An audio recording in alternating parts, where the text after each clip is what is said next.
பிரேசிலின் ஒரு சிறிய நகரம். மண் தரையில் கட்டப்பட்ட ஒரு பழைய குடிசை வீடு. அந்த வீட்டில் காலையில் எழும்போது பசியின் வாசனை மட்டுமே இருந்தது. ஆனால் அந்த வீட்டில் பிறந்த ஒரு சிறுவனின் கண்களில் ஒரு பெரிய கனவின் தீ இருந்தது.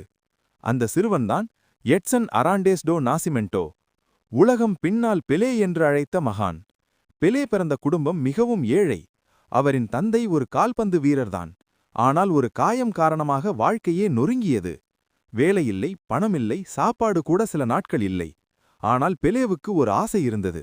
கால்பந்து விளையாட வேண்டும். பந்து வாங்க பணமில்லை. அதனால் பழைய துணிகளை உருட்டி காகிதங்களை கட்டி ஒரு போலி பந்தை உருவாக்கினார். மண் தரையில் காலில் செருப்பு கூட இல்லாமல் சூரியன் கொளுத்தும் வெயிலில் அந்த சிறுவன் தினமும் பந்தை அடித்துக்கொண்டே இருந்தார். அவர் கால்கள் காயமடைந்தன. ஆனால் அவன் கனவு காயமடையவில்லை. தந்தையின் கண்ணீர் ஒரு வாழ்க்கையை மாற்றிய தருணம். ஒருநாள் பெலே 10 வயது சிறுவனாக இருந்தபோது அவர் தந்தையை அழுதபடி பார்த்தார். 1950 உலகக்கோப்பை கால்பந்து போட்டியில் பிரேசில் இறுதிப் போட்டியில் தோல்வியடைந்தது. அந்த தோல்வி தந்தையை உடைத்தது. அப்போது அந்த சிறுவன் தந்தையின் அருகில் சென்று மென்மையாக சொன்னார், அப்பா, நான் பெரியவனானதும் பிரேசிலுக்கு உலகக்கோப்பையை வாங்கித் தருவேன். அந்த வார்த்தை ஒரு குழந்தையின் வாக்குறுதி போல இருந்தது. ஆனால் அது பின்னால் உலக வரலாற்றை மாற்றப்போகும் ஒரு தீர்க்கதரிசனமாகும் என்று யாருக்கும் தெரியாது. பசியோடு பயிற்சி. பெலே வாழ்க்கையில் பல நாட்கள் காலையில் சாப்பாடு இல்லாமல், மதியம் வேலை செய்து, இரவில் பயிற்சி செய்து வாழ்ந்த நாட்கள் ஏராளம். ஒரு காலத்தில் அவர் வீட்டிற்கு பணம் கொண்டு வர ஷூ பாலிஷ் வேலை கூட செய்தார். ஆனால் அவர் கையில் இருந்தது ஒரே ஒரு விஷயம்தான், விடாமுயற்சி. 17 வயதில் உலக மன்னன்.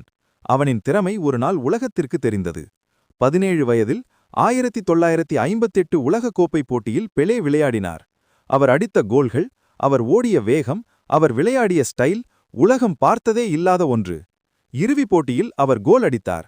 அந்த தருணத்தில் ஒரு ஏழை குடிசையில் பிறந்த சிறுவன் உலக சாம்பியன் ஆனார். அவன் சொன்ன வாக்குறுதியை நிறைவேற்றினார். பிரேசிலுக்கு உலகக்கோப்பை வாங்கித் தந்தார். பசியிலிருந்து பெருமை வரை. பின்னர் பெலே 3 உலகக்கோப்பை வென்ற ஒரே வீரர். 1000+ கோல்கள் அடித்த வீரர். த கிங் ஆஃப் ஃபுட்பால் என்று அழைக்கப்பட்ட மன்னன். ஆனாலும் அவர் ஒருபோதும் தன் ஆரம்பத்தை மறக்கவில்லை. இந்த கதையின் உண்மை பாடம். பெலே வாழ்க்கை நமக்கு சொல்லும் செய்தி: நீ பிறந்த இடம் முக்கியமில்லை, நீ போகும் இடம்தான் முக்கியம். பணம் இல்லாதது தடையில்லை, ஆசை இல்லாததுதான் உண்மையான தோல்வி. ஒரு குழந்தையின் கனவு ஒரு நாட்டின் வரலாற்றை கூட மாற்ற முடியும். நீ பிறந்த இடம் உன் எதிர்காலத்தை தீர்மானிக்காது, நீ வைத்த கனவுதான் உன் எதிர்காலத்தை தீர்மானிக்கும். மேலும் இதுபோன்ற ஊக்கம் ஊட்டும் உண்மை கதைகளை அறிந்து கொள்ள சேனலை லைக் அண்ட் சப்ஸ்கிரைப் செய்து கொள்ளுங்கள். நன்றி.